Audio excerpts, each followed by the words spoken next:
Assalamualaikum warahmatullahi wabarakatuh. Alhamdulillah, nahmaduhu wa nasta'inuhu wa nastaghfiruh wa na'udzu billahi min shururi anfusina wa min sayyiati a'malina. May yahdihillahu fala mudilla lahu wa may yudlil fala hadiya lahu. Ashhadu an la ilaha illallah wahdahu la syarika lahu wa ashhadu anna Muhammadan 'abduhu wa rasuluh. Allahumma salli wa sallim ala Muhammad wa ala alihi wa sahbihi ajma'in. Ya ayyuhalladzina amanu taqullaha haqqa tuqatih wa la tamutunna illa wa antum muslimun. Ya ayyuhan nasu taqu rabbakumul ladzi khalaqakum min nafsin wahidah wa khalaqa minha zawjaha wa batha minhuma rijalan katsiran wa nisaa'a wattaqullaha alladzi tasaaluna bihi wal arham. Inna Allaha kana alaikum raqiba. Ya ayyuhalladzina amanu taqullaha wa qulu qawlan sadida yuslih lakum a'malakum wa yaghfir lakum dhunubakum wa man yuti'illaha wa rasulahu faqad faza fawzan 'azima. Fa inna asdaqal hadithi kitabullah wa khairal hadi hadi Muhammad wa syarral umuri muhdatsatuha wa kullu muhdatsatin bid'ah wa kullu bid'atin dhalalah. Amma ba'd. Terima kasih kepada Tuan Pengacara Majlis yang berusaha, pengarah Perpustakaan Awam Negeri Perlis, pegawai-pegawai tertinggi kaki tangan Perpustakaan Awam Negeri Perlis. Alhamdulillah, pada hari ini kita dapat bersama-sama duduk dalam kuliah pagi ini. Saya rasa lama betul tak duduk dalam auditorium macam ni, sebab semenjak jadi rektor ni saya tak mengajar dah, melainkan di masjid saja. Dulu di UPSI selalulah kan. Tapi sebenarnya saya masih lagi kaki tangan UPSI. Saya masih staf UPSI lagi. Saya dipinjamkan 3 tahun ke sini. Nanti lepas 3 tahun nanti mungkin kena balik kot kan. Tapi kalau diizinkan untuk sambung, mungkinlah sambung. Biasalah kan staf kerajaan kan. Baik. Tuan-tuan dan puan-puan rahmati Allah Subhanahu wa taala sekalian, dalam Sahih Muslim Nabi SAW meriwayatkan sebuah hadis daripada Allah Azza wa Jal. Sebuah hadis qudsi. Kata Allah, kullu amal ibni Adam lahu illa as-siyam fa innahu li wa ana ajzi bihi. As-siyamu junnah fa in kana yawmu siyami ahadikum in sabahu ahadun aw qatalahu falyaqul inni imru'un sha'im. فوالذي نفس محمد بيده لخلوف فم الصائم أطيب عند الله من ريح المسك ولصائم فرحتان إذا أفطر فرح وإذا لقي ربه فرح بصومه أو كما قال رسول الله صلى الله عليه وسلم. Hadis ini hadis qudsi. Allah Subhanahu wa taala berfirman di dalam hadis ini, kata Allah, kullu amal ibni Adam lahu illa siyam. Setiap daripada amalan anak Adam itu adalah untuk dirinya. Setiap daripada amalan anak Adam itu bila dia lakukan untuk dirinya. Illa siyam, kecuali puasa. Fa innahu li wa ana ajzi bihi. Kerana puasa itu untuk aku, kata Allah. Dan akulah yang akan memberikan ganjaran kepada orang yang berpuasa. Ini Allah Ta'ala sebut. Dalam riwayat yang lain, Allah Subhanahu Wa Ta'ala sebut juga. Dia kata, kullu amal ibni Adam yudha'af. Al-hasanatu bi'ashri amthaliha. Ila 700 dhi'fin. Ila ad'afin kathirah. Illa siyam. Fa innahu li wa ana ajzi bihi. Setiap daripada amalan anak Adam ini akan digandakan pahalanya. Al-hasanatu bi'ashri amthaliha. Satu pahala akan diberi gandaan 10. Ke 700 kali ganda dan mungkin lebih lagi. Kecuali puasa. Kata Allah, kerana puasa itu untuk aku. Dan akulah yang akan memberikan ganjaran kepada orang yang berpuasa. Tuan-tuan dan puan-puan, para ulama berbahas tentang apa maksud bila Allah Ta'ala kata puasa ni untuk aku. Sebahagian daripada mereka mengatakan ibadah yang ada di dalam agama, kita boleh katakan kebanyakan agama dalam dunia ni ada ritual dia. Betul? Kebanyakan agama dalam dunia ni ada ritual. Sama ada dia agama Kristian, ataupun agama Yahudi, ataupun agama Hindu, ataupun agama Buddha, ada amalan yang perlu dilakukan.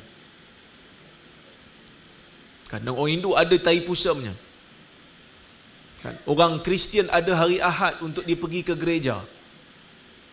Orang Yahudi ada hari Sabtu, Sabat.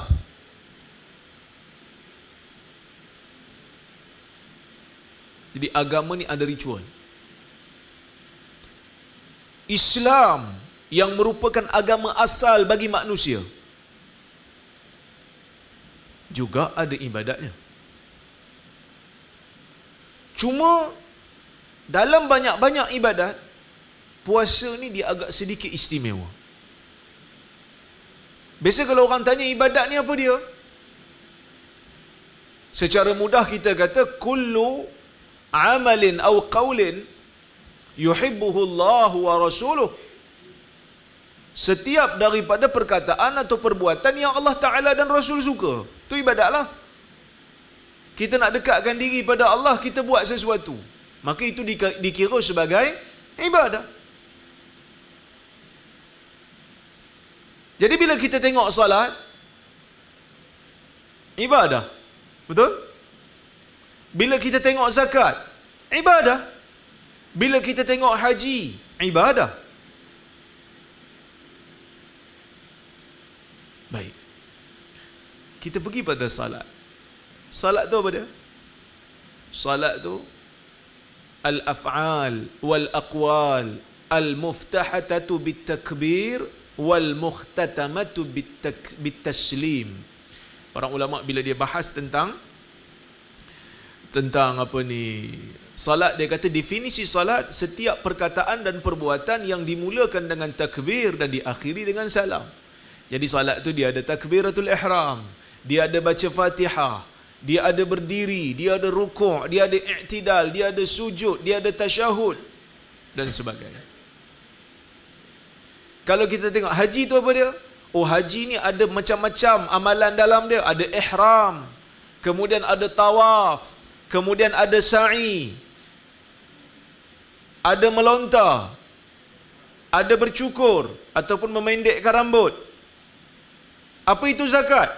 Kita perlu keluarkan harta, pergi cari asnaf, bayar ke asnaf, ataupun cari Majlis Agama Islam Perlis. Maka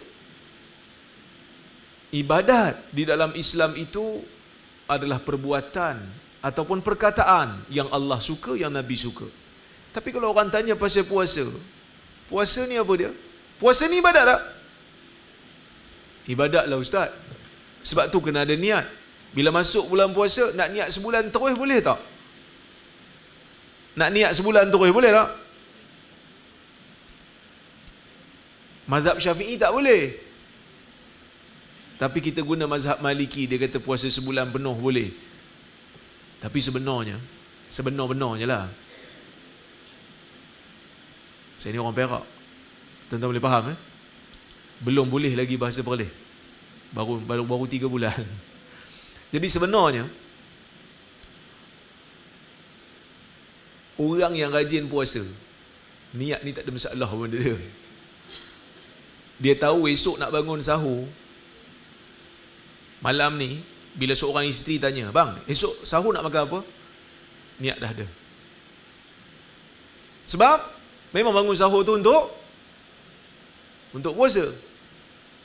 Jadi tak payah pening-pening lah. Bahkan kalau lepas tarawih malam tu, dia tahu esok Ramadan lagi, dan dia tak ada rancangan pun tak nak puasa. Memang dia kata saya kena puasa, saya orang Islam. Niat dah ada lah. Jadi kalau orang tanya puasa ni apa dia? Kalau tuan-tuan tengok dalam kitab-kitab fiqh, definisi puasa al-imsak 'anil mufattirat min tulu'il fajr ila ghurubi syams. Menahan diri daripada perkara yang boleh membatalkan puasa bermula daripada terbit fajar sehingga terbenam matahari. Dia agak sedikit unik. Kalau saya sebut tadi definisi ibadat, ada perbuatan, ada perkataan yang Allah dan Rasul suka, tapi dalam puasa ni kita kena buat apa? Dalam puasa ni kita kena buat apa? Kita tak perlu buat apa-apa. Mana ada kena buat apa? Tuan-tuan kena buat apa untuk menunjukkan tuan-tuan puasa? Tak ada apa. Tak ada apa. Jadi, sebab itu kata para ulama, ibadat ini, puasa ni adalah satu-satunya ibadah. Ini disebut oleh Ibn Rajab dalam Lataiful Ma'arif. Dia kata, ibadat puasa ini adalah satu-satunya ibadah yang tak perlu buat apa-apa, antaralah. Ada lagi ibadat lain yang tak perlu buat apa, tapi dikira ibadah. Diberikan pahala. Dan tidak ada satu ibadah pun dalam mana-mana agama yang menyamai puasa. Maka sebab itu Allah Ta'ala kata, فَإِنَّهُ لِي, puasa tu untuk aku. Kerana bagi sesiapa yang berpuasa, dia mesti berpuasa untuk Allah. Kalau sujud, ada orang sujud kat orang lain, bukan untuk Allah. Ada manusia sujud pada berhala. Bahkan kita tengok kat Facebook sekarang, ada juga sujud pada kaki tok guru. Tuan-tuan dah nampak? Kita pun heran sekarang ni. Dulu haram, sekarang tak haram. Tak apalah, dalam soalan ni pun saya nampak dah ada tanya dah banyak. Kan? Tak apa, saya tak nak huraian tu. Kita nak pergi pada bab puasa ni. So, kita nak ambil faedah. Apa ciri-ciri yang ada dalam Ramadan yang boleh menjadikan kita ni lebih cemerlang? Saya nak pergi pada bab puasa dulu. Sebab tu Allah Ta'ala kata, فَإِنَّهُ لِي, puasa ni untuk aku. Kerana agama lain tak ada yang sama ibadat macam puasa. Kalau macam solat tu, sujud, rukuk, ada. Yang sama agama lain buat untuk berhala, ada. Tapi puasa ni tak ada. Memang untuk Allah Azza wa Jalla semata-mata. Yang agama lain tak buat. Hanya orang Islam je yang tahan puasa berbelah-belah jam ni. Tak makan daripada terbit fajar. Kita tak apalah, kat Malaysia ni 13 jam je. Kadang-kadang 12 jam lebih. Kalau tuan-tuan pergi negara-negara yang ada 4 musim. Saya pernah pergi Jordan tahun 2011. Saya pergi Jordan 2001 sehingga 2006. Lepas tu saya pergi balik tahun 2011 sampai 2015. Masa pergi 2001 sampai 2006 tu sedap lah. Puasa musim sejuk. Kan subuh pukul 5 lebih. Kemudian maghrib pukul 4.30. Syok lah. Siang pendek. Tak sempat pun rasa lapar. Kan, tak sempat pun rasa dahaga. Buka puasa pun makan terus. Tak ada rasa dahaga, sejuk. Tapi bila pergi tahun 2011 sampai 2015, musim panas. Musim panas ni sampai 15-16 jam siang. Kan? Kita yang 13 jam ni pun kadang-kadang kita rasa asyik tengok jam je bila nak buka kan. Bayangkanlah sana musim panas, suhu 40, 45 kan. Memang panas. Kita je boleh tahan. Orang Islam je boleh tahan. Kita buat kerana Allah. Okey. Itu satu. Yang kedua, bila Allah Ta'ala kata puasa ni untuk aku, dan akulah yang akan memberikan ganjaran kepada mereka yang berpuasa. Kenapa Allah Ta'ala beri ganjaran? Kerana orang yang berpuasa ni dia buat kerana Allah. Puasa tidak ada unsur riak. Sebab orang tak tahu kita puasa. Kalau solat, orang tahu tak kita sedang solat? Orang tengok kita, boleh solat ni. Sebab solat ni mana boleh bergerak banyak. Boleh ke tengah-tengah solat lompat bintang? Orang tengok tengah lompat bintang. Rajin kau senaman. Saya tengah solat ni. Janganlah kacau. Lain macam tadi solat lompat bintang. Sambil-sambil. Batal solat dia. Tapi puasa ni orang tak nampak kita puasa ke tidak. Terutamanya puasa sunat lah. Ataupun orang yang tak mampu puasa di bulan Ramadan disebabkan dia haid. Kalau dia tak tunjuk dia makan depan orang, orang tahu tak dia tak puasa? Orang tak tahu dia tak puasa sebab Puasa dengan tak puasa ni sama. Takkan kita nak bagi ke semua orang, saya puasa hari ni, saya puasa hari ni. Assalamualaikum bos, saya puasa hari ni. Terutama puasa sunat lah kan. Orang tak tahu. Jadi puasa ni, dia susah nak dimasuki sifat riak. Maka sebab itu Allah Ta'ala kata puasa ni untuk aku. Puasa ni untuk aku. Jadi, puasa juga mengajar umat dia sabar.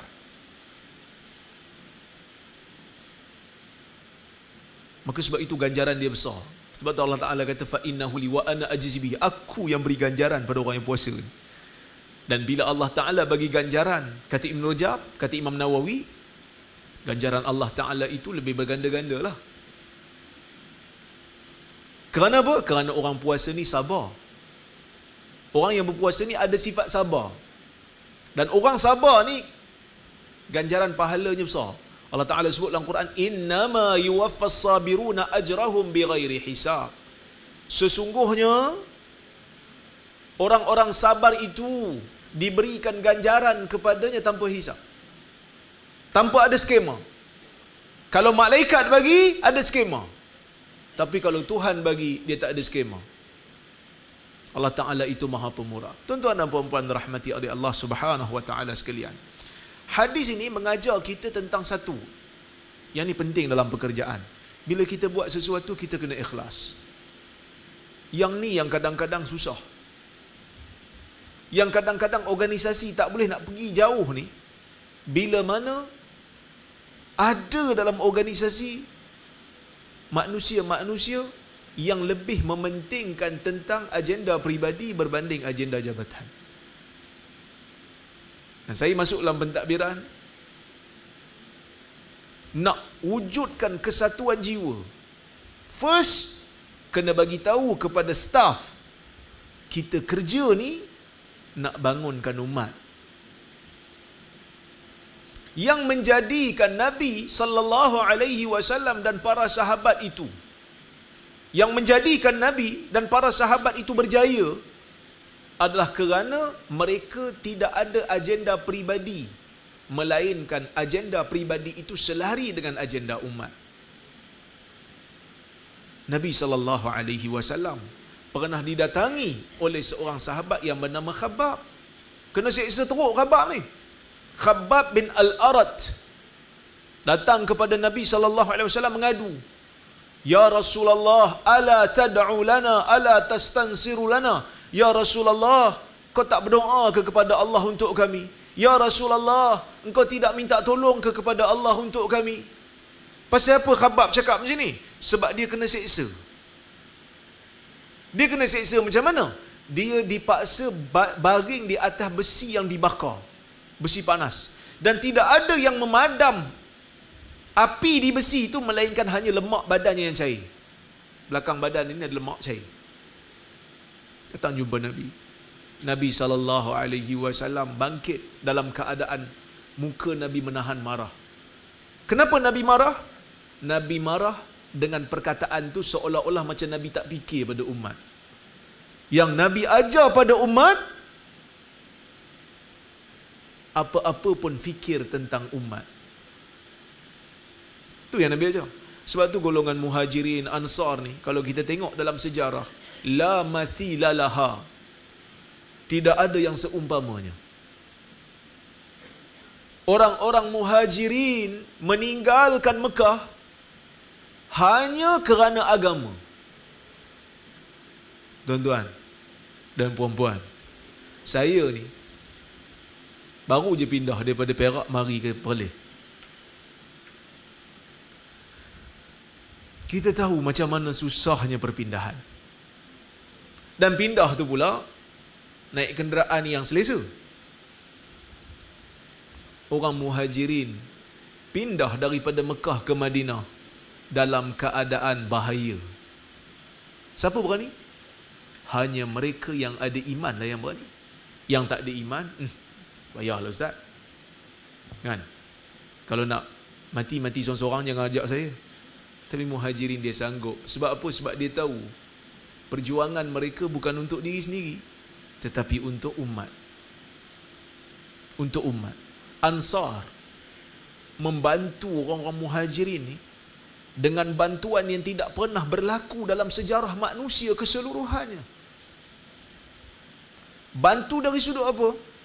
Bantu dari sudut memberikan perlindungan, memberikan tempat tinggal, dan memberikan pemerintahan negara.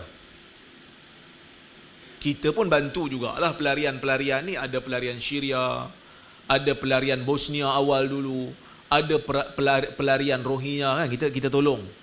Tapi kita bagi tak dia orang ni bertanding calon Perdana Menteri? Tak bagi kan? Kalau dia orang masuk bertanding pun kita tak undi lah. Saya bukan nak suruh tuan-tuan pergi undi Rohingya pula. Tapi nak suruh bayang macam mana orang Ansar yang asalnya di Madinah, datang Nabi kepada mereka, mereka angkat Nabi ni menjadi pemimpin. Oh tak apalah ustaz, dia Nabi. Okeylah, bila Nabi wafat, lantik siapa? Abu Bakar. Abu Bakar orang mana? Mekah ke Madinah? Sekejap ustaz, saya nak Google. Abu Bakar orang mana? Abu Bakar orang Mekah. Oh okey ustaz, Abu Bakar ni orang yang rapat dengan Nabi. Nabi pergi hijrah, Nabi bawa dia, so layaklah dia dilantik. Okey, Abu Bakar pun wafat, siapa ganti? Umar Ibn Al-Khattab. Siapa Umar? Orang Mekah ke orang Madinah? Orang Mekah. Orang Madinah ni tak ada pemimpin ke? Ada. Orang Madinah ada Sa'ad bin Ubadah. Dia pun teringin juga nak jadi pemimpin. Adalah kehendak tu. Manusia kan? Sa'ad bin Ubadah. Tapi dilantik Umar. Lepas Umar, Osman. Orang Mekah ke orang Madinah? Orang Mekah. Lepas Osman, Ali. Mekah ke Madinah? Mekah. Lepas Ali, Muawiyah. Orang Mekah ke Madinah? Mekah. Semua orang Mekah. Orang Madinah hanya memberikan tempat. Dia tak ada kata banyak cantik, duk datang sini kami bagi makan, kami bagi tempat tinggal, nak pegang politik pula. Dah.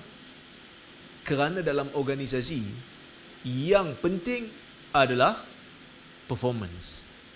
Yang penting adalah kemampuan. Al-Qawiyul Amin.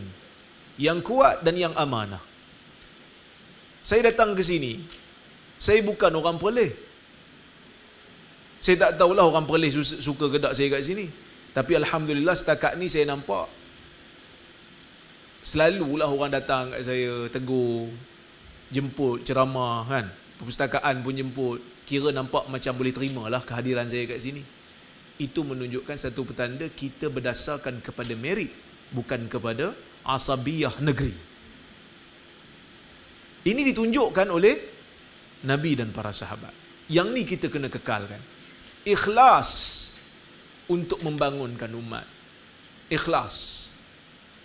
Ini yang kadang-kadang kita banyak terlepas pandang. Iyalah, tapi adalah konsep habuan dan sebagainya, naik pangkat dan sebagainya, elang lebih sikit dan sebagainya. Itu benda yang kita tak boleh nak nafi. Tapi kena letakkan keikhlasan. Sebenarnya bila kita ikhlas dalam bekerja ni, suami-suami nak kena bagi ingat sikit. Bila kita kerja ni, kena pasak niat dalam jiwa. Aku kerja, aku nak bagi nafkah pada isteri dan anak-anak. Setiap langkah kita, insya-Allah akan diberikan pahala. Kerana kita keluar daripada rumah melaksanakan tanggungjawab sebagai suami. Nabi SAW pernah sebut kepada Sa'ad kan. Nabi kata, engkau tak letakkan apa pun makanan di mulut isterimu dan engkau niatkan untuk mendapatkan keredaan Allah, illa ujirta alaiha, melainkan engkau akan diberikan pahala. Melainkan engkau akan diberikan pahala. Kadang-kadang kita tak rasa pun bagi makan dekat isteri, bagi makan ke anak-anak tu berpahala. Tapi sebenarnya memberikan pahala. Isteri-isteri pula, sebab isteri pun tunggu bila kami ni keluar daripada rumah, niatkan saya nak bantu suami cari nafkah. Sebab kadang-kadang dia ada satu konsep kan, Duit suami, duit saya, duit saya, duit saya. Kan? Konsep tu adalah betulnya juga kan. Tapi bila kita keluar dengan izin suami tu, paling tidak niatkan, kalau suami aku tak cukup belanja, aku bantulah sikit-sikit, ada pahala, insya-Allah. Itu pertama. Yang kedua, puasa ni dia ada satu konsep. Sebab tu Nabi pernah pesan dalam hadis kepada Abu Umamah. Nabi kata, alaika bisawm, kamu kena banyak puasa, kerana puasa ni la mithlalah, tidak ada ibadat yang seumpamanya. Apa dia? Puasa mengajar kita konsep asy'ur bil muraqabah. Apa itu syu'ur bil muraqabah? Rasa diri dikawal. Pasal tak masa kita puasa ni, hari daripada waktu kita sahur tadi, azan subuh je, sampai sekarang, sampai buka puasa nanti, kita jaga-jaga dengan puasa, takut-takut terbatal. Rasa tak? Nak korek hidung pun takut. Sekarang orang kata batal. Ramai orang tanya, korek telinga, korek hidung batal puasa tak? Kalau hari-hari biasa kita tak peduli pun kan, korek je hidung. Dia macam masuk dalam lift, elevator. Sini ada elevator? Tak ada. Kalau kita masuk dalam bangunan yang ada elevator, yang ada lift, kita masuk dalam tu, kita tekan nak pergi tingkat 20, tutup pintu, tengok-tengok kat belakang tu ada cermin, kita buat apa? Masa itulah kita nak betulkan kita punya pakaian sikit kan, nak cabut bulu hidung sikit, tengok kan. Sebab kawasan tu tertutup, tak ada orang tengok, kita pun korek hidung, bagi betul-betul sikit. Tengok kat atas ada CCTV. Apa kita rasa? Ada CCTV pula kan, tengah sedap mengorek biji, tiba-tiba ada CCTV. Masa tu kita akan cover sikit lah, ada CCTV lah, jaga sikit. Tuan-tuan dan puan-puan rahmati Allah sekalian, waktu puasa ni kita sedang merasakan CCTV Allah tu on di mana-mana. Kita dalam office pun kita jaga puasa supaya tidak terbatal. Kita duduk kat rumah pun kita jaga supaya puasa tak terbatal. Kita masuk toilet seorang-seorang pun kita jaga supaya puasa kita tidak terbatal. Tu saya kata boleh je masuk dalam toilet, kunci pintu, tengok air dalam kolah. Perlis ni panas sikit daripada negeri Perak bagi saya lah. Saya datang daripada negeri, saya datang dari Tanjung Malim. Tanjung Malim ni kawasan nombor 2 paling lembap dalam Malaysia selepas Taiping. Lembap tu bukan bangang, lembap masuk basah.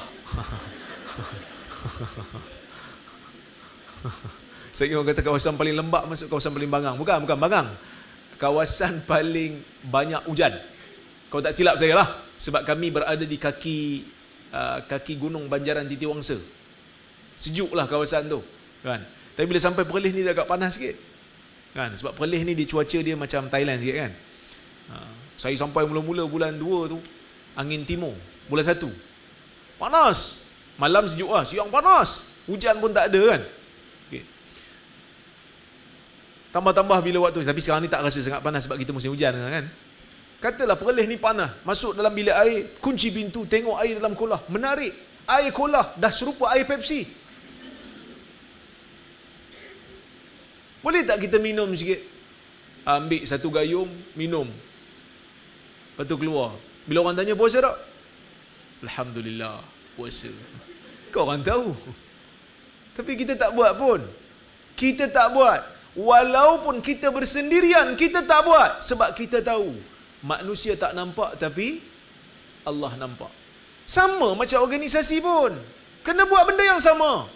Maka sebab itu Allah Ta'ala jadikan bulan puasa ni, hujung tu Allah Ta'ala sebut, kutiba alaikumusiyam kama kutiba ala alladhina min qablikum la'allakum tattaqun.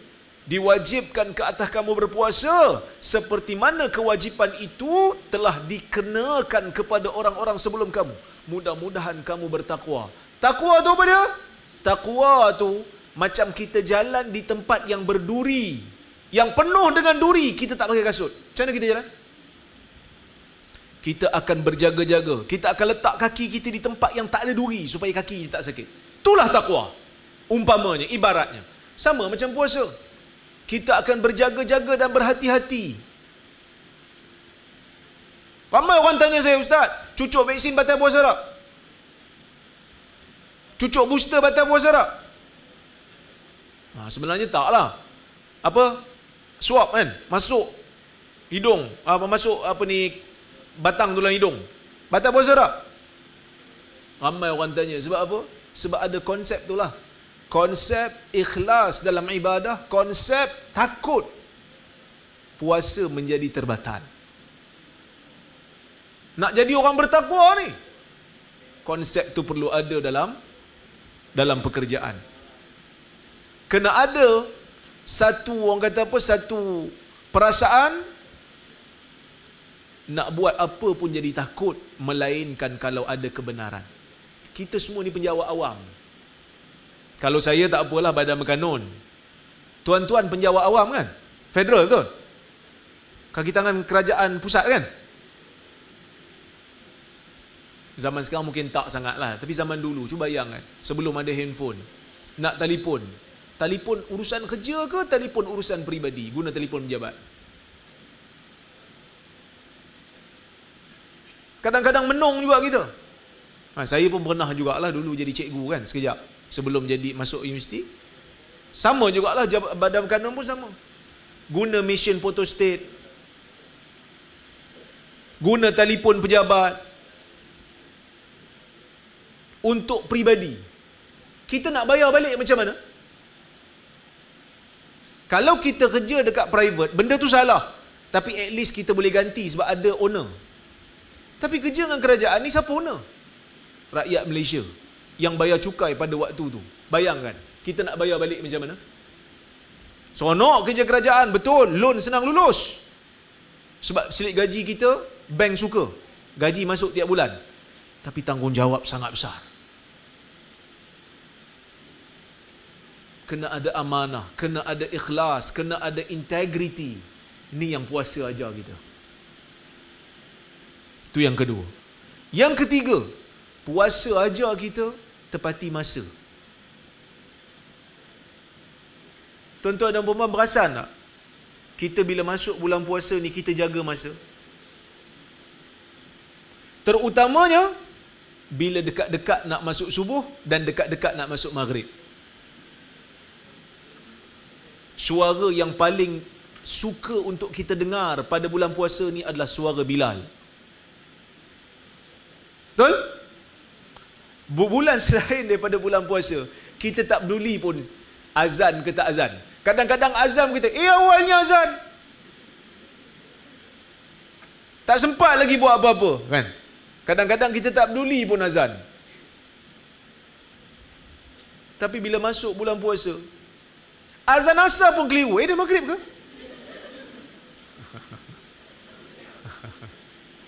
Sebab Nabi SAW mengajar kita konsep jaga masa bila bulan puasa.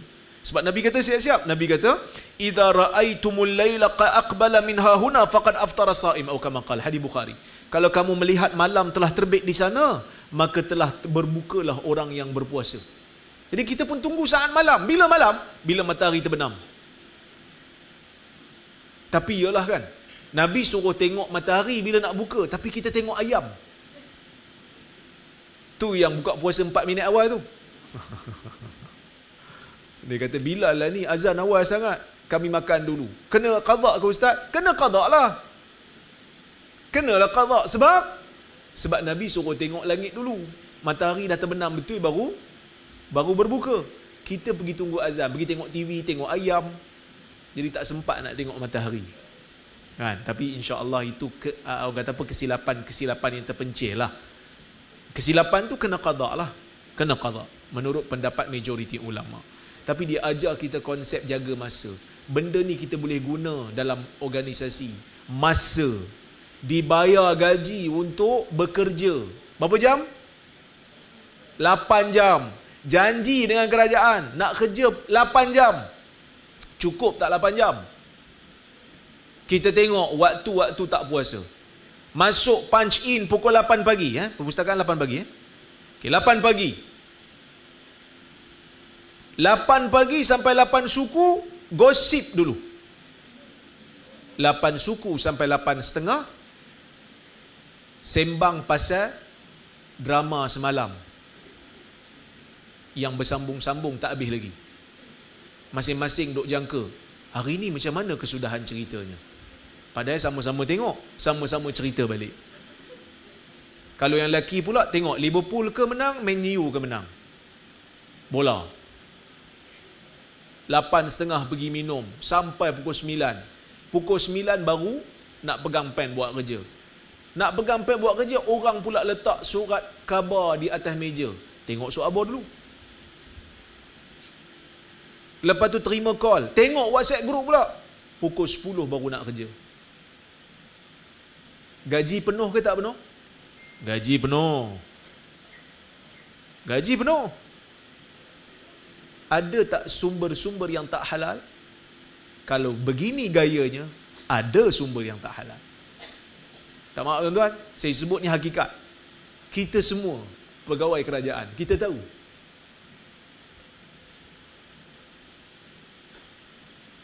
Kadang-kadang suruh orang punch card untuk kita. Yang tolong punch card untuk aku. Tapi sekarang ni tak boleh lah, sebab dia ada tamrin kan. Sini pakai tamrin ke punch card lagi? Tamrin. Tamrin tak boleh, takkan nak bagi jari kat orang. Nak ambil jari aku jap. Tak boleh lah. Tapi konsep mencuri dalam waktu bekerja ni ada. Kalau tak ada takwa, bahaya. Maka sebab itu puasa mengajar kita jangan curi tulang. Kita tengok ayam depan mata ni, sedap pula ayam golek ni. Menarik nampaknya, very juicy. Bagus dia bakar, tak kering, tak dry. Saya pun tahu juga, selalu juga tengok Khairul Amin. Kan? Pandai sikit bolehlah masak tu sikit-sikit. Tengok jam. Perlis sekarang buka kau apa? 7:28. Tengok, tahu. Kalau bulan selain daripada Ramadan, maghrib kau apa? Lebih kurang 7.30 Ustaz. Kali ni tahu 7:28.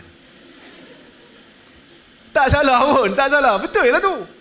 Sebab kita pegang pada hadis Nabi kata, la tazalu ummati bi khairin ma ajjalul fitr. Umat aku sentiasa berada dalam kebaikan selagi mana mereka menyegerakan waktu berbuka. So kena tengoklah 7:28. Okey, 7:28 tunggu. Boleh tak kita kata lambatlah Bilal ni. Tengok jam 7:26. 7:26.30. 7:27. Alang-alang seminit je, makan dululah. Pasal apa kau makan dulu ni? Bersegera, berlumba-lumba melakukan perkara baik, batal puasa kau. 4 minit kan, dekat tawaf kan, 4 minit awal berbuka puasa sebab Bilal azan awal, kena qada semua. Konsep jaga masa. Jadi sebab itu ada kerajaan kita, Majlis Agama Islam lah, memperkenalkan zakat gaji ni. Walaupun kadang-kadang kita rasa, saya sebenarnya ustaz, kalau ikut gaji saya tak cukup nisab lagi ustaz. Tak apa, bayar tuan-tuan, dengan niat untuk cuci kita punya pendapatan ni, sebab ada unsur syubhat. Kerja tak cukup jam, bayar tak apa. Niat, kalau ada mana-mana bahagian yang saya tercuai, yang saya tercuri tanpa sengaja, tanpa sedar, moga-moga dapat dibersihkan. Moga-moga apa yang kita bawa balik untuk anak, untuk isteri, untuk keluarga, bersih.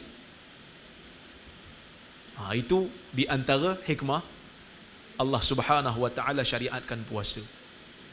Ajar kita untuk menjaga masa. Baik. Tuan-tuan dan puan-puan dirahmati oleh Allah Subhanahu wa taala sekalian. Nabi SAW sebut tadi, Allah Ta'ala berfirman, Dia akan gandakan ganjaran bagi orang yang berpuasa, memberikan kegembiraan kepada mereka. Di hujung tu Nabi SAW sebut, Lisa'im farhatan, bagi orang yang berpuasa itu ada dua kegembiraan. Ada dua kegembiraan. Apa dia? Yang pertama, Iza aftara fariha, apabila dia berbuka, dia gembira. Waktu berbuka ni bukan hanya orang puasa je gembira. Orang bukan Islam, orang yang tak puasa pun gembira juga, sebab banyak bazar Ramadan. Macam-macam pilihan ada. Happy. Dan satu lagi, bila dia bertemu dengan Tuhan, dia gembira. Dan Allah menyediakan satu pintu yang khas di syurga untuk orang yang berpuasa. Inna fil jannah baban yuqalu lahu rayyan yadkhulu minhu saimun atau kama qala. Untuk dalam syurga ni ada satu pintu yang dinamakan pintu Rayyan. Apa itu pintu Rayyan? Pintu Rayyan ialah pintu diambil daripada perkataan rawiya. Rawiya ni maksudnya menghilangkan dahaga. Pintu Rayyan, pintu yang menghilangkan dahaga. Sebab biasanya puasa ni yang menyeksakan adalah dahaga. Lapar tu tak terasa sangat, dahaga dulu. Dan Nabi SAW sebut, Inna fil jannah, dalam syurga. Bukan untuk syurga ada pintu, maksudnya dalam pintu tu pun dah ada nikmat syurga. Bila masuk aja, terasa dalam pintu tu, terasa dah nikmat syurga dalam tu. Yang mana orang yang berpuasa saja yang akan masuk melalui pintu tu. Seronok tuan-tuan. Tuan-tuan dulu masa cucuk vaksin, kena beratur tak? Masa ramai-ramai dulu, kena beratur kan? Saya pun kena beratur tak? Tapi mujur, saya pergi tu, orang kenal. Saya pakai mask, lepas tu dia datang kat saya. Ni, Dr. Aura ke? Saya. Buka mask tengok. Saya pun buka. Kami sini. Dia bagi cepat sikit. Tak perlulah beratur panjang. Tu kira kabel lah kan? Bukan salah saya. Dia panggil, saya tak tahu kena cucuk. Dia kata tak apa Ustaz, kita bagi Ustaz awal sikit lah, sebab Ustaz mungkin ada kerja lain. Ada pintu khas. Tu dunia tuan-tuan. Cuba bayangkan kalau kat syurga nanti ada satu lorong, pintu untuk VIP. Ustaz kata dalam syurga mungkin kita tak dapat bayang sangat, kita tak pernah nampak. Airport ada lorong business class, ada lorong economy class. Mana yang special? Business class dengan first class, dia ada satu lorong khas. Macam itulah keadaannya. Konsep Allah Ta'ala bagi satu konsep. Ini untuk pentadbir lah. Dalam pejabat ni dia kena ada konsep reward untuk orang yang dah bekerja. Sebab tu bila saya masuk ke KUIPS, designer dekat KUIP tu letih lah dengan saya. Tengah-tengah malam pun saya mesej, tolong buat poster ya untuk ni, tolong buat poster ya untuk ni. Tapi alhamdulillah dia orang nak lah, dia orang nak bantu saya. Kadang-kadang reward ni benda yang tak mahal pun untuk bos-bos dekat jabatan ni, kan? Kadang-kadang kita tak fikir, tapi benda tu besar. Apa dia? Kita just bagi poster elektronik je, blast dekat email. Contohlah staff dapat anugerah di mana-mana. Contoh, macam baru ni kami dapat, pelajar kami dapat menang juara hafazan Quran kategori juzuk 1 hingga 20. Perempuan menang nombor 1 negeri Perlis. Saya pergi baru dia orang beritahu, dia kata pelajar KUIP menang. Malam tu juga saya mesej bahagian korporat. Saya kata minta designer buat satu poster ucap tahniah. Bukan kena bayar pun. Memang staff tu kerja dengan kita. Esok pagi siap dah. Kita blast dekat Facebook, kita blast dekat email. At least pelajar tu rasa happy lah. Kita tak bagi dia apa-apa pun, tapi kita bagi dia penghargaan. Kan? Manusia ni kan sifat dia macam tu. Suka dihargai. Tu yang bila mula majlis pun sebut nama tu. Kalau VIP 50 orang, kalau boleh nak sebut 50-50. Tak sebut tu kecil hati. Yang berbahagia, yang berusaha, yang amat berhormat, yang berhormat, kan dia ada dia punya salutasi tu kan. Salutation tu. Itu maksudnya kita menghargai orang yang berjasa. Kita hargai dia orang. Sama, dia kata, alah ustaz, poster je ustaz, bukan ada apa pun. Tak, poster memberikan kesan. Walaupun hanya sekadar poster. Kalau kami dekat UPSI pun sama. Dapat geran daripada luar, 5,000. Kan banyak pun 5,000 geran luar. Tapi geran luar 5,000 tu besar bagi universiti. So dia buat poster, tahniah kerana mendapat geran luar. Dia tak bagi apa kat kita pun, tapi dia bagi poster. Dan dia blast dekat email kaki tangan, dia blast dekat media sosial. Sifat manusia, bila tengok gambar, dia suka tengok gambar siapa? Tuan-tuan, kalau buat hari keluarga, peringkat Perpustakaan Negeri Perlis, tangkap gambar ramai-ramai, tuan-tuan dan perempuan tengok gambar siapa? Cari gambar siapa? Gambar sendiri. Walaupun dah tahu dah muka sendiri macam mana. Betul tak? Kita sama. Bila kita tengok gambar ramai-ramai tu, mana aku Apa penting yang kau ada kat situ ataupun tak ada? Tak penting pun. Tapi dia nak tengok gambar dia, at least, aku ada. Flawless. Orang yang tak puas hati pula kata, ini mesti ada filter ni. Manusia suka gambar dia ditayangkan. Dan kita buat. Itu benda yang mudah lah. Reward-reward yang lain pun kena bagi. Kan bos, bila nampak staff, bantu dia, keluarkan duit poket sikit bagi belanja makan. Mudah-mudahan dia orang gembira. Kalau ada peruntukan jabatan lagi bagus. Kan? Ini benda-benda yang boleh kita usahakan. Ketua unit, ketua bahagian, ketua apa? Cawangan, fikirkan. Reward. Kadang-kadang tak perlu mahal-mahal pun. Sekadar, tapi nak bagi tahu awak penting dalam organisasi. Dan Nabi SAW sebut dalam hadis tu, Nabi kata, wallazi nafsu Muhammadin biyadi la khalufu fami saim atyabu indallah mirihil misk. Demi Tuhan yang diri Muhammad berada di tangannya. Tangan Tuhan jangan bayang, tak sama dengan tangan makhluk, sifat Tuhan. Demi Tuhan yang diri Muhammad berada di tangannya, bau mulut orang yang berpuasa itu lebih baik di sisi Allah daripada bau kasturi. Tuan-tuan, kadang-kadang tak payah puasa, pakai mask. Cuba bau mulut sendiri. Baru kita tahu seksanya manusia sebelum ni bila berbincang dengan kita. Kita sendiri benci bau mulut sendiri kan. Macam ni ke bau mulut aku? 30 tahun dah bau rasa.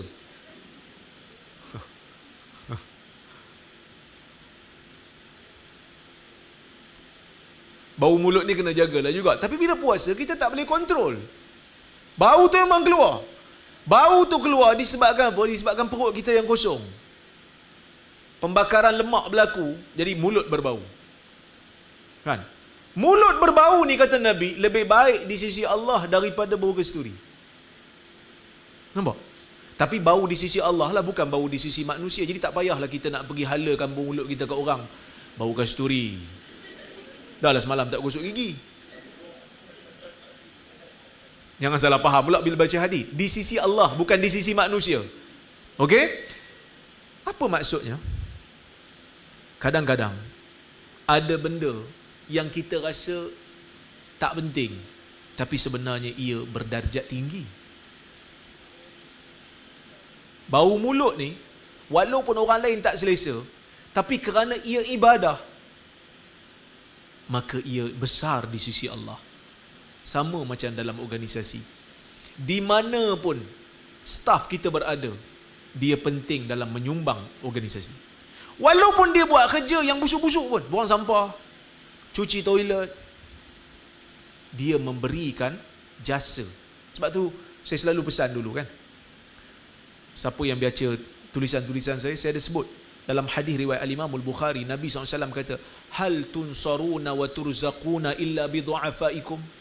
Adakah kamu menyangka kamu akan diberikan rezeki dan dibantu melainkan dengan orang-orang yang lemah di kalangan kamu? Apa maksud Nabi ni? Nabi nak kata, orang-orang yang kaya, orang-orang yang ada kedudukan, kamu rasa kamu akan dibantu ke dalam kehidupan dunia ni kalau tak ada orang miskin? Para ulama sebahagiannya mengatakan maksud hadis Nabi ni adalah untuk doa orang miskin. Orang kaya ni jadi senang, orang kaya boleh menang, orang kuat boleh menang pergi ke perang sebab doa orang miskin yang ikhlas. Tapi hadis ni maksudnya lebih umum daripada itu. Itu termasuk. Tapi kalau kita tengok dalam kehidupan kita, sama, kehidupan kita diurus, kelengkapan kita diurus oleh orang miskin. Macam mana tu Ustaz? Saya hurai. Tuan-tuan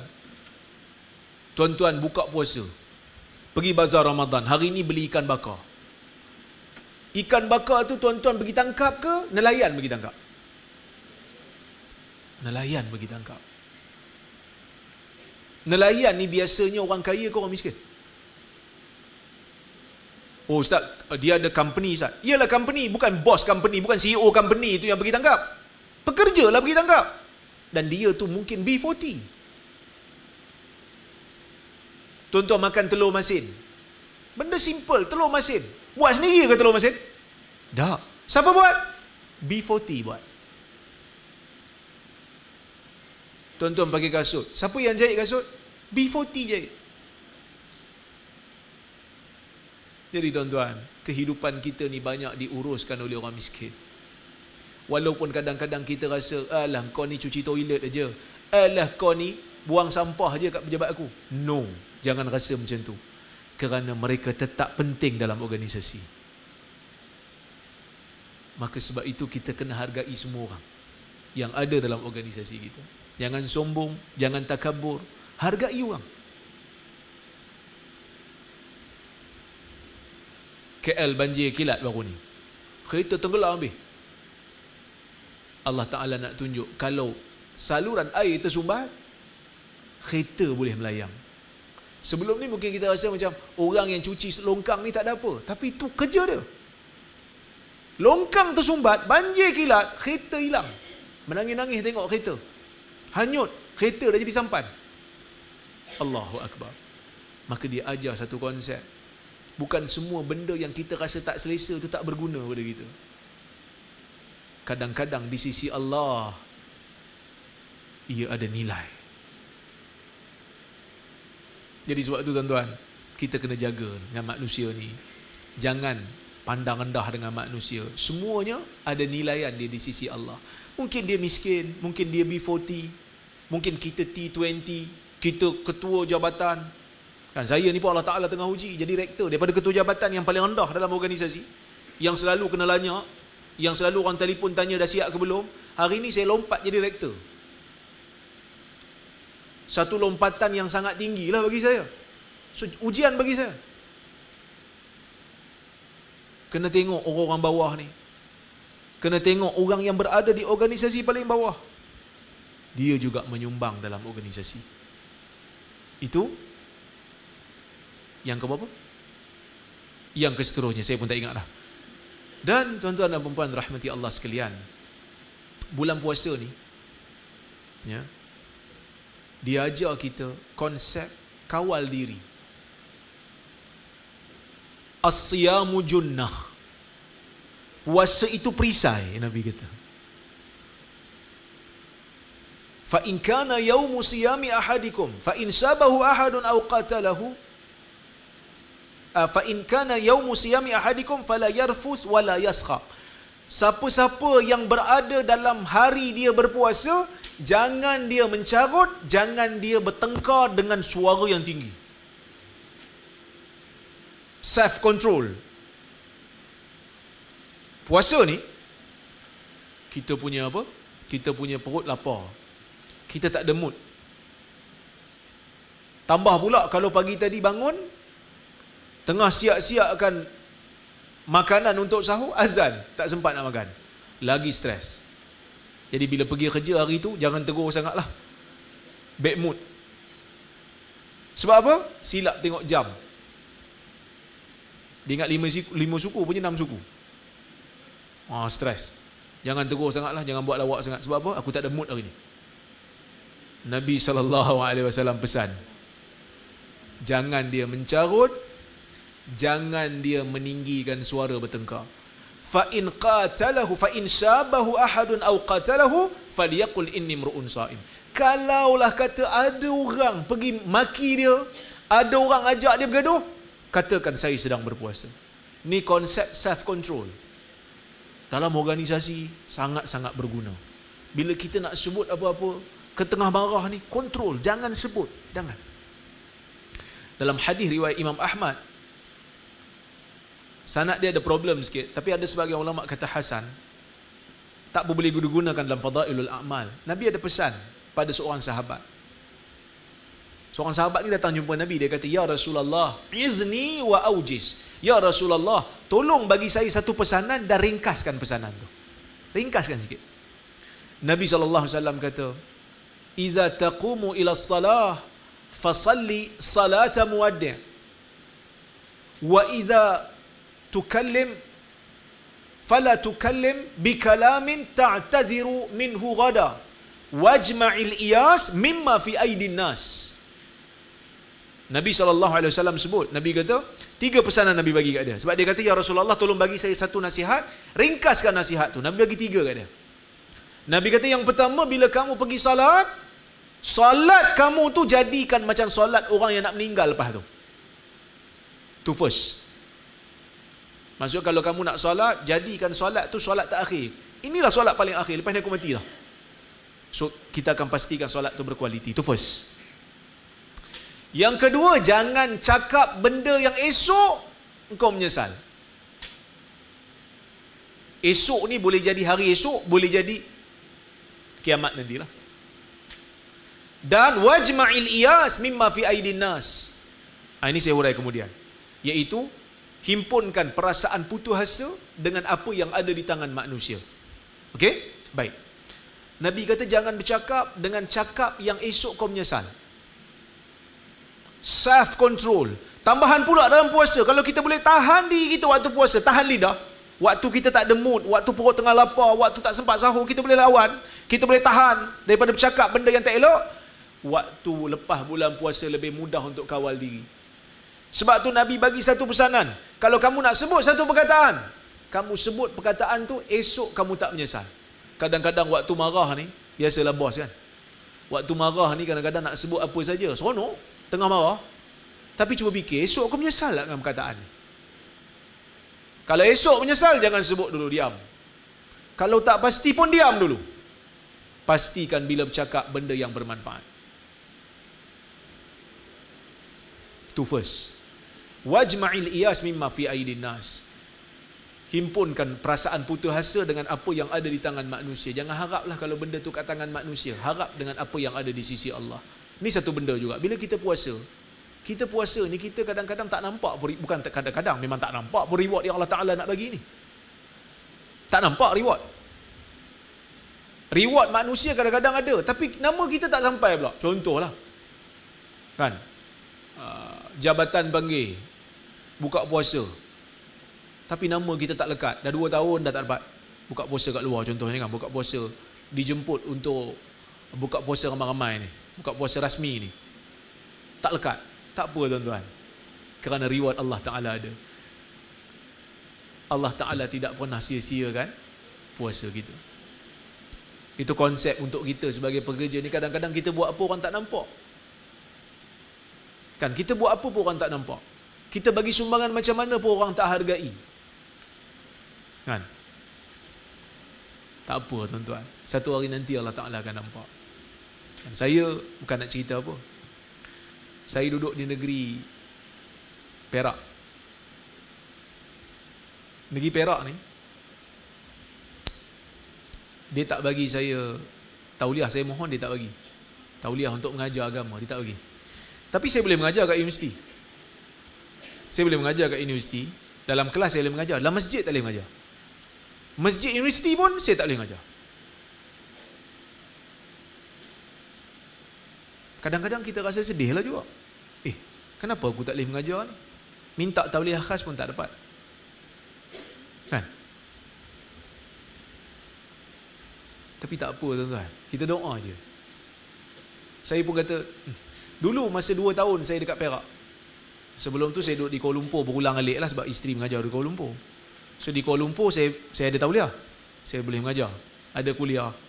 Boleh masuk masjid dan sebagainya. Mengajar. Tapi bila negeri Perak saya tak boleh. Saya pindah ke Perak. Bila nak kuliah je, saya masuk bilik saya lah.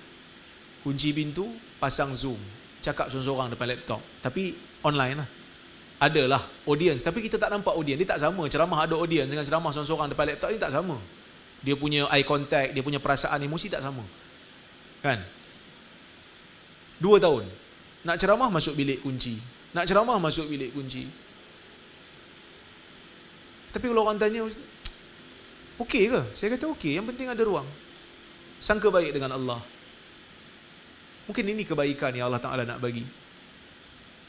Lepas 2 tahun, datang tawaran untuk datang ke Negeri Perlis. Datang Negeri Perlis, kuat sikit lah backup saya tu. Sebab saya ahli jatuh kuasa fatwa kat sini. Kan? Jadi banyak masjid saya boleh masuk. Sekarang ni pun saya baru jadi pengurusi masjid. Satu masjid saya jaga. Saya pula tanya, ada tauliah tak ada? Dulu orang tanya kat saya kan. Allah Ta'ala tuan-tuan, Dia akan bagi bila sampai masa. Jangan terlalu mengharap apa yang ada di tangan manusia. Saya faham kadang-kadang jadi staff, kita buat macam-macam untuk jabatan, tapi orang tak nampak. Bukan saya nak kata kat sini. Sini okey, Alhamdulillah. Di Perlis ni saya nampak okey. Tapi kadang-kadang ada situasi-situasi tu ada. Dan kalau berlaku selepas daripada ni, orang tak nampak kita, orang tak hargai kita, harap pada Allah, doa pada Allah. Kerana Allah Ta'ala akan bagi. Tuan-tuan, saya tak kata saya bagus. Saya banyak kelemahan, saya orang jahat, saya orang lemah. Pun ada sedikit kurnia yang Allah Ta'ala bagi yang saya syukur. Tuan-tuan, haraplah pada Allah. Doalah pada Allah, Dia akan bagi. Kan, bila masa saya tak boleh nak ceramah tu, sebelum ada kuliah online ni, saya serabut juga. Kok mana saya nak ceramah ni? Kok mana saya nak berkuliah ni? Sebab kita jenis suka cakap kan. Orang suruh sampai 10.30, 10.35 tak berhenti lagi nampak. Saya suka ceramah, bercakap ni saya suka. Kan? Jadi, mana aku nak ceramah ni? Tak boleh. Allah Ta'ala bagi adanya Zoom. Bila kena kurung aja PKP, orang-orang di KL yang profesional ni, jutawan, hartawan makan di pinggan, minum di cawan ni, dia orang bagi tahu kat saya, Ustaz, kita nak buat kuliah Zoom. Saya kata, Zoom tu apa? Saya pun tak tahu Zoom tu apa. Dia kata, Zoom ni satu platform, kita boleh buat ceramah online. Saya kata, macam mana nak buat? Dia ajar saya satu. Dia kata, tak apa Ustaz, bulanan ni, Ustaz punya Zoom bulanan ni, saya bayar. Kami kumpul-kumpul duit, kami bayarkan untuk Ustaz. Ustaz just pakai je. Kamera saya punya kuliah tu, saya ada kamera. Sebab saya biasa pakai kamera laptop. Kamera laptop ni dia tak jelas kan. Bila orang tengok tu tak apa jelas. Kamera tu pun ada orang infak. Ustaz tolong pakai kamera ni. Tiba-tiba sampai je. Dapatlah kamera yang cantik sikit. Nampaklah cerah sikit. Mikrofon. Dekat laptop tu ada mikrofon. Sebab kalau pakai mikrofon biasa, dia tak apa jelas, tak apa clear. Mikrofon tu pun ada orang bagi. Dia kata, Ustaz pakai untuk kuliah. Saya dengar Ustaz punya suara tu pecah. So pakai mikrofon. Tiba-tiba hari kuliah ada sekali tu, dah setahun pakai mikrofon tu. Mikrofon tu rosak. Dia terputus, suara terputus. Saya kata, ni mikrofon dah rosak ni. Tengah-tengah kuliah tu, WhatsApp masuk. Saya tak sempat tengok pun. WhatsApp masuk. Dia kata, Ustaz, jangan susah hati. Saya dah beli kat Shopee, dah shipping dah. Mikrofon. 2.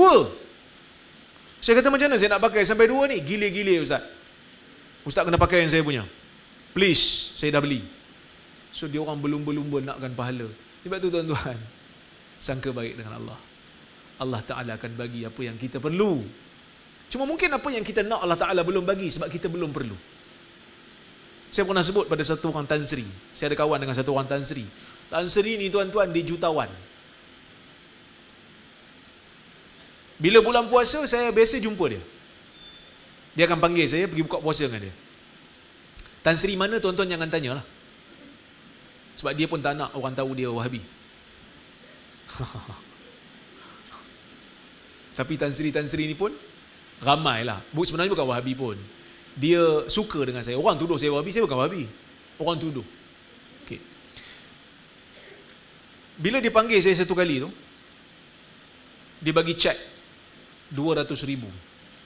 Saya tengok 200,000. Saya tengok nama saya ke? Rupanya nama NGO saya. Oh, nama saya sedap lah sikit kan? Tapi saya tak boleh terima lah. Kita punya awam tak boleh terima kan? NGO. Saya ada NGO. Kami ada sekolah tahfiz dekat Penang. Smart IQ, sekolah menengah Arab tahfiz. So ada 200,000 dia bagi. Saya kata, Masya Allah Tan Sri, banyak ni. Tak apa. Tan Sri, saya nak tanya, perlu ke resit? Kalau boleh untuk dapat potongan cukai, tak payah. Just bagi satu surat je. You mohon daripada saya, itu cukup. Untuk pentadbiran. Ini sumbangan peribadi saya. Saya tak mau tolak-tolak cukai. Sebab zakat saya dah bayar. Ni infak biasa. Saya kata, Tan Sri, banyak ni. Seronok jadi Tan Sri, duit banyak. Saya sebut, seronok jadi Tan Sri ni, duit banyak. Boleh bagi banyak kat agama ni. Dia kata, Rozaimi, dengar satu nasihat daripada saya. Dia bagi saya nasihat. Biasa saya bagi ceramah. Tapi orang baik, dia selalu bagi nasihat. Dia kata, Rozaimi, saya nak bagi satu nasihat kat awak.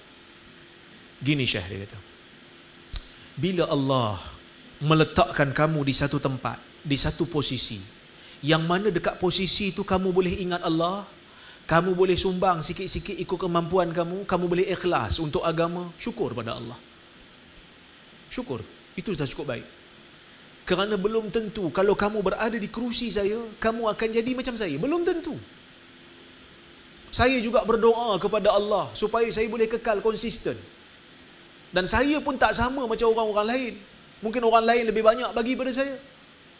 Tapi saya syukur pada Allah kerana saya masih lagi ingat untuk memberi pada institusi-institusi agama ni. Saya dengar, terduduk kat saya, betul juga. Sebab kadang-kadang Allah Ta'ala bila letakkan kita di satu kerusi, kadang-kadang kita lupa nak menyumbang balik. Kadang-kadang kawan-kawan kita pun ada. Sebelum jadi orang besar, selalu kontak kita. Dah jadi orang besar, lupakan kita. Ada kan? Maka sebab itu bila Allah Ta'ala letakkan kita di satu tempat, kita boleh beribadat dengan bagus, kita boleh bersedekah, kita boleh bagi sumbangan dengan ikhlas, kita boleh ingat Allah. Cukup. Itu dah banyak dah. Wallahu Ta'ala a'lam bisawab. Mudah-mudahan Allah Ta'ala merahmati kita semua. Itulah sebuah sedikit yang saya boleh sampaikan. Ni sampai ke berapa kita ni? 10.30 patutnya. Tapi ni ada soalan ni. Boleh ke 5 minit ni? Saya jawab sikit. Soalan pada 6. Pendapat doktor tentang tarikat Naqsyabandiyah, Aliyah dan zikir hu-hu. Saya hu-hu ni saya ketawa je. Hu-hu. Itu dalam kurungan bukan zikir. Sebab zikir hu ni tak ada dalil yang jelas. Dalil yang mereka guna semua dalil yang kabur. La ilaha illahu, dia kata. Hu tu Allah. Hu ni dia kata ganti nama. Dia. Hu boleh maksud Allah, boleh maksud lain. Contoh dalam Quran kata, Qul huwa adha. Huwa tu huwa, hu tu huwa.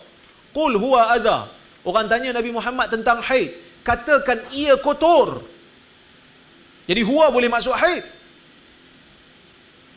Jadi huwa ni tak jelas. Kembalilah kepada zikir Nabi SAW dengan ayat yang sempurna. Allahu Akbar, Alhamdulillah, Subhanallah. Ayat Nabi semua pujian pada Allah sempurna. Bahkan Nabi tak ada pun riwayat yang jelas Nabi mengamalkan Allah, Allah, Allah, Allah, Allah. Tak ada. Yang ada, Alhamdulillah, segala puji bagi Allah. Subhanallah, Maha suci Allah. Allahu Akbar, Allah Maha besar. Lengkapkan pujian pada Allah. Sempurnakan ayat. Bila saya kata Allah, Allah, Allah tak ada makna, dia pemarah. Tapi bila kita kata Allah, Allah, Allah, habis kalau ayat tu Allah apa? Kenapa malas sangat nak lengkapkan pujian pada Allah? Tang selawat pada Nabi kita bagi penuh. Selawat pada Nabi penuh. Kadang-kadang selawat tu ada selawat nariyah lah, selawat tafrijiyah lah, macam-macam jenis selawat. Selawat rekaan-rekaan ni panjang. Sebenarnya selawat rekaan ni tak salah sebab dia doa dan pujian pada Nabi, tak salah. Pergi tambah Sayyidina, sedangkan dalam hadis tak ada Sayyidina. Nak menunjukkan kita hormat dekat Nabi SAW. Tapi bila pujian pada Allah tak nak sebut sempurna, macam tak kena sikit, tak seimbang sikit. Allah, Allah, Allah. Allah apa? Allahu Akbar, Allah Maha besar. Lengkap kalau pujian tu, kerana ini yang diajar oleh Nabi sallallahu alaihi wasallam. Tapi adalah dalil yang orang guna. Nabi kata dalam hadis Muslim, la taqumu hatta la yuqala fil ard Allah Allah. Tidak akan berlakunya kiamat sehingga dalam dunia orang tak sebut lagi Allah Allah. Itu bukan zikir Allah Allah. Kerana dalam riwayat yang lain Nabi kata hatta la yuqal la ilaha illallah. Maksudnya bila nak kiamat nanti orang mukmin semua mati, tak ada lagi yang menyebut la ilaha illallah. Allah Allah tu maksudnya orang mukmin yang selalu berzikir menyebut nama Allah seperti mana yang ditunjukkan oleh Nabi. La ilaha illallah, Allahu akbar. Itu maksud hadis tu. Jadi kita kembalilah kepada zikir Nabi. Kalau zikir hu ni ada fadilat, dah tentu Nabi buat dulu dah. Tak tunggu kita lah. Nabi buat dulu dah. Kalau ada hadisnya kita tak ada masalah, tapi tak ada. Kalau tak ada ni kembalilah pada asal. Ya, itu first. Tarikat Naqsyabandiyah Aliyah ni pun tu yang kita pening. Mula-mula diharamkan. Lepas tu dibincang balik, kekal. Lepas tu bincang balik, kekal. Lepas tu kata diboleh diamalkan selagi mana tidak bertentangan dengan Quran dan Sunnah. Lepas tu ada yang kata, oh maksudnya dah boleh diamalkan. Saya bila baca kenyataan tu, dia bukan boleh diamalkan sebab dia ada letak syarat. Selagi mana tidak bertentangan. Jadi bila dia buat keputusan macam tu, kita kena tahulah mana satu yang bertentangan, mana satu yang tak bertentangan. Kerana ini bukan fatwa. Mana boleh kita bagi fatwa ke orang awam, boleh amal selagi mana tak bertentangan dengan Quran dan Sunnah. Mana orang awam nak tahu benda tu bertentangan ke tak bertentangan? Kita lah kena verify. Kita kena verify dulu. Senaraikan yang mana yang bertentangan, yang ini tak boleh. Boleh tak lepas ni orang kata Syiah boleh diamalkan selagi tidak bertentangan dengan Quran dan Sunnah. Maka kita nak kata, oh Syiah tak sesat. Sebab ada kata boleh diamalkan selagi tak bertentangan dengan Quran dan Sunnah. Betul lah, Syiah ni walaupun dia sesat, tapi ada tak amalan dia yang tak bertentangan dengan Quran dan Sunnah? Ada. Ada amalan dia yang tak bertentangan. Tapi ada tak yang bertentangan? Ada, sebab tu kita kata dia sesat. Jadi itulah yang menyebabkan kami di KUIP ni, saya bincang dengan Mufti, sebab Mufti ada keluar satu statement, dia kata dia nak buat satu wacana. Lepas tu saya bincang dengan Mufti, Datuk Mufti, saya kata buat wacana ni macam mana? Perlis nak buat ke? Dia kata eloklah KUIP yang buat, Kolej Universiti buat, sebab ini tempat akademik. KUIP ni tempat akademik, Kolej Universiti Islam. So isu-isu semasa berkaitan dengan Islam ni kita ambil tindakan proaktif lah. Jadi sebab tu kita nak dialog. Siapa yang kita panggil? Orang yang pernah bentang dalam banyak program tentang tarikat ni kita panggil yang dia lah. Sebab dia pun ada penulisan, ada jurnal, dia pun ahli fatwa. Dikatakan dia juga bentang dalam majlis MKI tu, Majlis Kebangsaan untuk Haiwan Islam tu, dia kata dia yang bentang. Kita panggil orang yang sesuai lah, tapi dia tak mau. Dia tak mau, dia menolak, dia kata dia penjawat awam. Bukan dia katalah, saya baca ARG punya statement. Dia kata tak sesuai sebab penjawat awam. Saya pun belik juga lah. Kita bukan suruh dia lawan kerajaan, kita suruh dia pertahankan keputusan MKI yang kita suruh dia hurai kan. Itu je. Dialog kan. Saya pun menjawab awam juga, tuan-tuan menjawab awam juga. Salah ke kita berdialog? Kalau pensyarah tak salah, KPI kot. Tapi itulah, itu alasan dia, terpulang kat dia lah. Cuma orang lain kata setuju. Kita tunggu. Mudah-mudahan ada sinar lah untuk dialog ni dibuat. Sebab beberapa kenyataan-kenyataan daripada buku pemimpin tarikat berkenaan dan ceramah-ceramah yang kita tengok memang ada bermasalah. Memang bermasalah. Sebab kami dah ada tim kami duk tengok kan, memang bermasalah. Jadi sebab tu kita nak buat dialog tu. Jadi alhamdulillah wakil kita Ustaz Salman dia ready lah. Dia kata okey, kita boleh dialog. Sebab kita bukan nak cari menang kalah. Kita nak tengok betul ke tak dia ni boleh diamalkan. Ni agama ni. Ni agama tuan-tuan. Kalau terbukti kami salah, memang tarikat tu berada di atas kebenaran, kita pun happy. Kita bukan suka nak sesatkan orang. Kita pun happy. Bagi tahu kat kita, ni apa makna. Sebab kita bila kita baca buku dia, banyak problem. Banyak problem, banyak benda-benda yang bermasalah, tak selari dengan akidah ahli sunnah wal jamaah. Bayangkan kalau orang awam baca benda ni. Kan? Jadi sebab itu kita nak tanya penjelasan supaya orang boleh tahu, orang boleh dapat panduan apa maksud sebenarnya. Sebab dia orang kata Ahli sufi ni bahasanya lain sikit. Kita nak belajar lah. Itu saja. Bukan kita nak sesatkan orang. Dah. Kita nak tahu penjelasan. Sebab bila tarik fatwa yang sebelumnya, kena bagi penjelasan. Sebab kalau bila tarik keputusan sebelum, sama ada keputusan yang dulu salah, ataupun ajaran tu telah dibetulkan setelah kenal pasti kesalahan dia orang. Betul tak? Jadi kita nak tahu yang mana satu ni. Keputusan dulu salah ke? Kalau salah, bagi tahu kat mana salahnya. Sebab fatwa negeri, Sarawak ada, Pulau Pinang ada, Perak ada, Perlis tak ada. Perlis belum ada. Sebab kita tak dengar lagi tarikat tu ada kat sini. Kalau tak silap saya, beberapa negeri. Sarawak lagi didetailkan apa masalah tarikat ni sehingga dihukumkan sesat. Ada yang siap warta lagi fatwa tu, boleh diambil tindakan undang kalau dilanggar fatwa tu. Jadi elemen-elemen tu, dia siap letak elemen yang mengatakan ajaran tu sesat. Elemen ni silap. Maksudnya elemen ni dulu sesat, sekarang tak sesat ke? Ataupun dulu silap buat keputusan ke? Ataupun tarikat tu telah buang semua elemen-elemen sesat ni ke? Kita tak tahu. Dia tak boleh, zaman ni tak boleh kata ikut je lah, jangan banyak tanya. Banyak tanya lemahlah iman. Itu bukan zaman kita dah sekarang. Zaman kita nak tahu. Kan? Kita nak tahu. Kenapa? Bagaimana? So kena jelaskan. Sebab kita bayar cukai. Mereka dibayar, bentang apa pun tu dibayar. Bayar tu dengan duit cukai. So kita nak tahulah. Bagi penjelasan. Sebab tu fatwa Perlis pun ada kan sesi penjelasan fatwa. Dekat radio ada kan, kadang dibuat program pembentangan fatwa. Kita bagi. Kerana kita nak bagi orang faham. Okey, itu pertama. Ini pun sama ni, pandangan doktor tentang amalan yang dahulunya difatwakan sesat dan sekarang cuba dihalalkan, samalah saya dah urai tadi. Cara kenal pasti hadis-hadis palsu. Tonton cari YouTube saya. Saya ada hurai sejam lebih. Hadis palsu, bahaya hadis palsu. Ada beberapa kriteria. Dia bukan confirm, tapi dia bagi tanda. Bercanggah dengan Quran, bercanggah dengan hadis-hadis yang masyhur, bercanggah dengan akal, bercanggah dengan fakta sejarah, bercanggah dengan realiti. Itu 5. Bercanggah dengan fakta sejarah ni paling penting. Yang kadang-kadang orang tak perasan. Contoh macam ada hadis, dia kata Nabi SAW bila hari Isra', Nabi salat dekat Masjid Kufah. Nabi bila malam Isra' Mi'raj tu, Nabi singgah dekat Kufah, dekat Iraq, satu bandar Kufah, Nabi semayang kat masjid tu. Hadis ni palsu. Sebab masa zaman Nabi, Kufah masih belum dibuka. Tak ada orang Islam ni. Masjid pun tak ada. Jadi orang yang menipu ni, pembohong ni, dia tak belajar geografi. Dia tak belajar sejarah.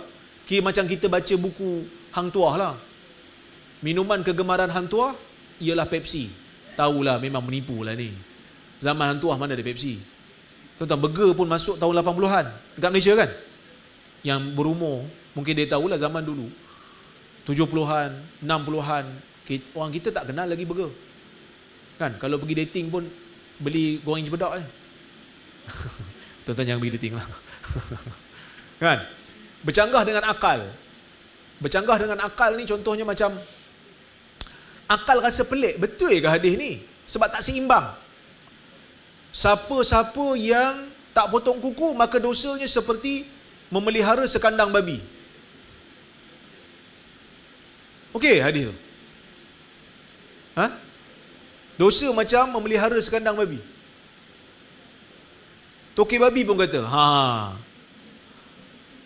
baik kau bela kandang babi je sambil potong kuku. Dia jadi macam tak seimbang. Kan, dosa kecil dia punya balasan tu besar sangat, ataupun amalan kecil dia punya pahala tu besar sangat. Bercanggah dengan realiti. Dalam hadis ada disebut hadis palsu. Dalam hadis tu ada disebut man haddatsa hadisan fa'atasa 'indahu fahuwa dalilu sidqihi. Siapa yang baca hadis kemudian dia bersin, itu tanda hadis tu sahih. Hadis ni palsu lah. Bersin tak bersin. Kadang-kadang orang tak bersin baca hadis palsu lagi banyak. Pendapat doktor tentang amalan yang cuba dihidupkan semula daripada kitab Jawi lama yang jelas kebanyakannya adalah amalan kurafat. Mandi sapa, gunung jerai, kepercayaan kepada azimat dan sebagainya. Saya tak tahu, kitab Jawi lama ni saya tak fokus. Tapi kita jangan fokus pada kitab Jawi ke kitab Arab ke, sebab kitab Arab pun ada juga benda-benda yang kadang-kadang bercanggah dengan hadis, bercanggah dengan nas. Jadi kita fokus kepada amalan tu sendiri. Mandi safar memang tak ada. Hadis berkenaan dengan Rabu terakhir adalah hari nahas ataupun hari malang, hadis itu tak sahih. Bahkan dalam hadis Nabi kata la safara. Di antara tafsirannya tidak ada kepercayaan sial pada bulan Safar. Tak ada. Sebab tu Nabi SAW bila keluar daripada Madinah pun Nabi keluar daripada Mekah pergi Madinah, hijrah pun Nabi keluar bulan Safar. Tak sial insya-Allah. Okey? Sial tak sial ni bukan sebab bulan. Sebab Allah Taala dah tentukan. Ya? Amalan pemujaan di Gunung Jerai. Ini pun pelik-pelik kan ni. Kan? Kepercayaan pada azimat, Nabi SAW tak bagi kita tangkal dan sebagainya. Orang awam dah jauh dah benda ni, cuba nak dihidupkan balik. Ustaz-ustaz pula tu. Jadi kita kata tak payah. Kita amalkan apa yang ada dalam Quran dan Sunnah. Kalau ada orang bawa amalan pelik, tertanya, Nabi kata apa? Sebab di akhir zaman ni Nabi kata memang berlaku percanggahan. Alaikum bisunnati, Nabi kata. Kamu kena pegang sunnah aku. Nabi kata apa? Biarlah orang tak buat, tapi kita buat kerana Nabi buat. Kan? Biarlah orang menyanggahi kita pun, selagi mana kita tak nampak jelas daripada Nabi amalan tersebut, tak apa. Kerana kalau Nabi tak tunjuk, Nabi tak anjur, dalam mana-mana hadis dia menunjukkan adalah keringanan untuk kita tak buat. Kan? Okey. Pendapat dan pandangan doktor tentang amalan permusuhan dan perubatan Islam. Perubatan Islam ni bukan hanya perubatan tradisional dan jampi-jampi saja. Perubatan Islam termasuk perubatan hospital. Hospital tu pun perubatan Islam juga. Jadi jangan bila ingat perubatan Islam, dia mesti jampi-jampi aja. Kan? Tak. Perubatan Islam merangkumi ruqyah dan juga merangkumi perubatan hospital. Tapi perbomohan, telik nasib, dakwa tahu benda gaib, yang ni semua adalah amalan yang batil. Nabi SAW melarangnya, dan Nabi kata siapa pergi jumpa tukang tilik, bomo, tanya soalan, lam tuqbal lahu salatu arba'ina yauma. Tidak akan diterima solat dia 40 hari. Tu belum percaya. Kalau percaya, kufur. Tanya aja. 40 hari solat tak diterima. Maksud ahli sunnah wal jamaah, salaf, salafi dan salafiyah. Ahli sunnah wal jamaah adalah satu istilah yang muncul setelah daripada kemunculan ahli bid'ah yang ramai. Kita asalnya, gelaran kita ni Muslim dengan kafir, itu je. Kau Muslim ke kafir? Itu zaman Nabi. Tapi bila Osman dibunuh, orang dah mula bergaduh, munculnya golongan Khawarij, munculnya golongan Syiah, banyak dah ahli bid'ah yang mendakwa diri mereka Muslim, maka dalam keadaan tu terpaksa untuk buat satu term untuk membezakan Muslim yang berada di atas sunnah dengan Muslim yang berada di atas bid'ah. Bezakan diri dengan Syiah, bezakan diri dengan Murji'ah, bezakan diri dengan Khawarij. Maka sebab tu munculnya gelaran Ahlus Sunnah wal Jamaah. Apa itu Ahlus Sunnah wal Jamaah? Ahlus Sunnah yang berada di atas sunnah, yang pegang sunnah Nabi, wal Jamaah yang berada di atas jalan jamaah. Siapa itu jamaah? Jama'atus sahabah, kumpulan majoriti sahabat. Jadi Ahlus Sunnah wal Jamaah ya, merangkumi 3. Hanabilah ataupun Salafiyah, Asy'ariyah, Maturidiyah. 3 golongan ni. Itu ahli sunnah. So Salafiyah tu salah satu, tu Hanabilah. Hanabilah yang percaya ayat-ayat sifat Allah seperti mana yang diturunkan, tanpa membagaimanakan Allah dengan sesuatu makhluk pun. Tanpa membayangkan. Macam kita kata Allah wujud, Allah berada di arash, kita tak bayang macam mana. Kita tak pernah bayang pun. Kita terima macam mana yang Quran kata. Itulah Hanabilah. Itulah Salafiyah. Salafiyah pada Salafi. Salafi ni orang yang berpegang dengan mazhab tu lah. Salaf orang yang hidup di zaman salaf. Itu 3 kurun yang terawal. Asy'ariyah dan Maturidiyah ni macam mana pula Ustaz? Di satu mazhab yang berbeza, pendekatan yang berbeza. Tetapi mereka diiktiraf secara umumnya termasuk dalam ahli sunnah wal jamaah. Dia ada beza sikit lah dengan Salafiyah dengan Hanabilah. Tapi kebanyakan orang awam sebenarnya lebih berpegang dengan Hanabilah. Iaitu bila baca Quran, tengok, percaya macam mana dia. Kan kadang-kadang bila kita sebut Allah pun, tunjuk atas kan? Menunjukkan Allah di langit. Tapi kita tak kata Allah Ta'ala tu lagi besar pada langit ataupun langit lagi besar pada itu, kita tak bincang. Kerana kita terima seperti mana yang disebut dalam Quran. Clear? Cukup. Allah mendengar, kita tak pernah tanya. Dengar ni maksudnya ada lubang telinga ke? Kita tak pernah tanya. Allah Ta'ala melihat, ada biji mata ke? Kita tak pernah tanya. Biji mata Allah Ta'ala ni ada hitam ada putih? Tak pernah tanya. Kerana itu tak pernah dibincangkan di zaman salaf secara detail dan membagaimanakan, tak perlu bincang. Kita hanya terima seperti mana yang disebutkan oleh Allah, yang disebutkan oleh Nabi di dalam hadis, tanpa membagaimanakan, tanpa menyamakan sifat tersebut dengan makhluk. Itu yang disebut oleh Imam Tirmizi. Bila kita kata, Imam Tirmizi kata, ahli sunnah ni bila sebut tangan, dia kata tangan Allah, tak sama dengan makhluk. Yang jadi masalah ni bila kita kata yadun kayadin, tangan seperti tangan makhluk. Tangan seperti tangan, membagaimanakan dan menyamakan dengan makhluk. Ini kafir. Siapa sebut macam ni, dia kafir.